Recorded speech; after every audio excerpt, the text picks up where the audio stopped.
Welcome to ji story. स्वागत है आप सभी का ध्यान योग के 21 एपिसोड में। जिन्होंने पिछले 20 एपिसोड्स ध्यान योग के नहीं देखे हैं, जरूर देखना यार। पिछले 20 एपिसोड में हमने ध्यान योग कैसे प्रारंभ हुआ, हिस्ट्री ऑफ ध्यान योग कहाँ से शुरू हुआ और वो कैसे डेवलप किया ओवर द टाइम, सभी कुछ है उसके अंदर। ध्यान लगाने की विधियां, अष्टांग योग, महर्षि पतंजलि के योग सूत्र, सभी के बारे में हमने डिटेल में डिस्कस करा है। 21वें एपिसोड में हम देखेंगे स्वाधिष्ठान चक्र के बारे में भी। 18वें एपिसोड से हमने ऊर्जा, जो हमारा बेसिक फॉर्म है, जो रूट है हमारी, यानी एनर्जी फॉर्म जो है हमारा, उसके बारे में डिस्कशन शुरू करा है। 18वें एपिसोड में हमने देखा था साइंस क्या कहती है आत्मा और परमात्मा के बारे में। साइंस आज वही कहती है जो हजारों वर्ष पूर्व हमारे ऋषियों ने कहा था कि हम परम ऊर्जा का अंग है।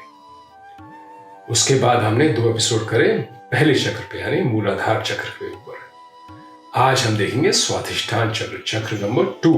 अगर हम नीचे से जाएं ऊपर की ओर तो 7 चक्र हैं। वैसे तो हमारा पूरा शरीर ही ऊर्जा है, लेकिन अगर हम मेन एनर्जी पॉइंट्स की बात करें तो 7 चक्र हैं हमारे शरीर। पहला मूलाधार, दूसरा स्वाधिष्ठान जिसके बारे में आज बात करेंगे, तीसरा मणिपुर, चौथा अनाहत, पांचवा विशुद्धि, छठा आज्ञा और 7वां सहस्रारा। इन सभी चक्रों को हम 1 बाय 1 डिस्कस करेंगे। 2 एपिसोड हर चक्र पे होंगे। पहले एपिसोड में हम जानेंगे उस चक्र के बारे में और उसके बाद एक्टिवेशन करेंगे दूसरे एपिसोड में। तो स्वाधिष्ठान चक्र सैफरन, सिंदूरी रंग का माना जाता है। जैसे हर चक्र के साथ होता है, इस चक्र का भी एसोसिएशन हमारे ग्लैंड्स के साथ है। कौन से ग्लैंड्स के साथ? टेस्टिस और ओवरीज के साथ। हमारा शरीर 5 तत्वों का बना है। कौन कौन से 5 तत्व हैं? धरती, आकाश, जल, वायु और अग्नि। स्वाधिष्ठान चक्र जल तत्व के साथ एसोसिएट होता है। अब समझते हैं इसके फायदे क्या क्या है। जरूरी है फायदे जानना, क्योंकि जब ये चक्र एक्टिवेट होगा, अगर आपके बैक ऑफ द माइंड इसके फायदे होंगे तो आपको समझ आएगा कि हाँ, ये सही तरीके से एक्टिवेट हो रहा है। लेकिन इंपॉर्टेंट ये है कि एक्टिवेशन इसका सही तरीके से होना चाहिए। इसलिए जब हम एक्टिवेशन करेंगे तब साथ बने रहिएगा। तो सबसे बड़ा इसका एडवांटेज ये है कि ये आपको क्रिएटिव बनाता है, यानी कि आपको रचनात्मक बनाता है। और ये इसलिए होता है क्योंकि आप ब्रह्मांड यानी नेचर के वाइब्रेशंस को रिसीव करना शुरू करते हो, अनुभव करते हो उन वाइब्रेशंस को। जब वो अनुभव होता है आपको, तो आपको नए नए आइडियाज आते हैं और वो आपको क्रिएटिव बनाते हैं। दूसरा, आप जरूरत से ज्यादा सोचते नहीं हो। जितना काम हो, जितना सोचना जरूरी है, उतना ही सोचते हो। ओवर थिंकिंग नहीं करते हो। सोचना इंपॉर्टेंट है। अगर आप सोचोगे नहीं तो समस्याओं का समाधान नहीं निकाल पाओगे। लेकिन ओवर थिंकिंग जहर है, ये ओवर थिंकिंग खत्म करता है। तीसरा फायदा है ये अहंकार यानी ईगो को नष्ट कर देता है। चौथा, आपकी बुद्धि तीव्र होती है, यानी कि आपका इंटेलेक्ट शार्प हो जाता है। आपको समझने में और समझाने में चीजों को आसानी रहती है। ये 4 फायदे at the back of your mind कहीं अपने दिमाग में बसा लेना। जब ये एक्टिव होगा चक्र तो आपको ये सारे अनुभव होंगे। लेकिन इन सबको फाइनली हमने छोड़ना ही है जब हम समाधि की ओर बढ़ेंगे। मूविंग ऑन, इसका आप शेप समझ लीजिए। दिखने में कैसा है ये? दिखने में कुछ जैसा आपको स्क्रीन में दिख रहा है, कुछ ऐसा लगता है। और इसके चारों ओर 6 पंखुड़ी, 6 पेटल्स हैं। लेकिन इसको पकड़ के नहीं रखना है, इसको बस देखो। मैं दिखा इसलिए रहा हूं कि कभी आप कभी डिस्कशन में बैठो किसी के साथ तो आपको पता हो कि ये किसकी बात हो रही है। लेकिन इसके साथ कोई आसक्ति नहीं रखना, इसको बस देखो और जाने दो। हम जैसे जैसे तरक्की करते हैं, जैसे जैसे प्रोग्रेस करते हैं, हम ध्यान में हमें अपनी चित्त वृत्तियों को विरोध यानी कि 0 कर देना है।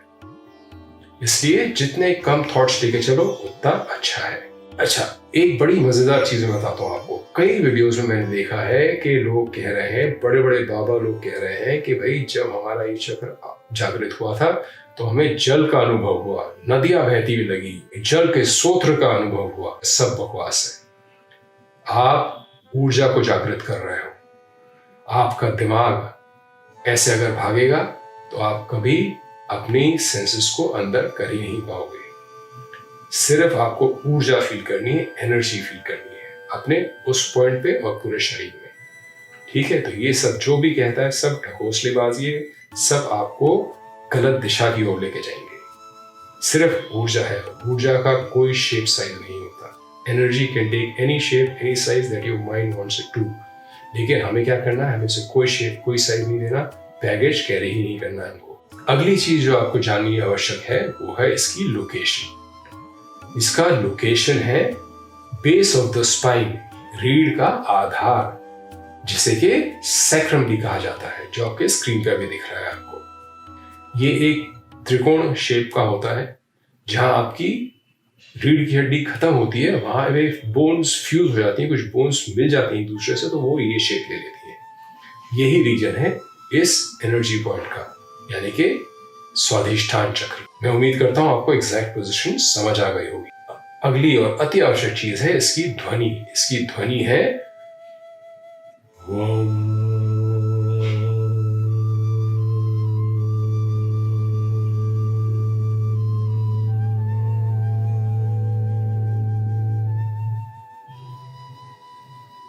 तो बेसिकली आपको 3 चीजें सिर्फ दिमाग में रखनी है। पहली इसके फायदे, दूसरा इसका लोकेशन, और तीसरा इसका बीज मंत्र।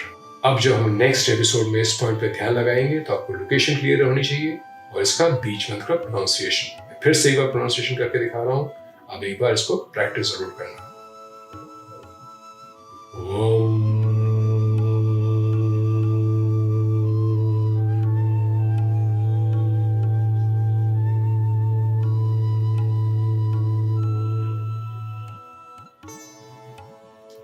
अगले एपिसोड में हम इस चक्र को एक्टिवेट करेंगे। मैं उम्मीद करता हूं आप मूलाधार चक्र को एक्टिवेट करने का प्रयत्न कर रहे हो। कभी कभी ये चक्र जल्दी एक्टिवेट होते हैं, कभी थोड़ा समय लगता है। एक चीज ध्यान देने वाली ये है कि जब आपके चक्र एक्टिवेट हो रहे होते हैं तो आपको गलत चीजों से, यानी झूठ बोलने से, किसी को आपको धोखा देता है या कोई गलत काम करता है, आपको उससे बड़ी इरिटेशन होती है।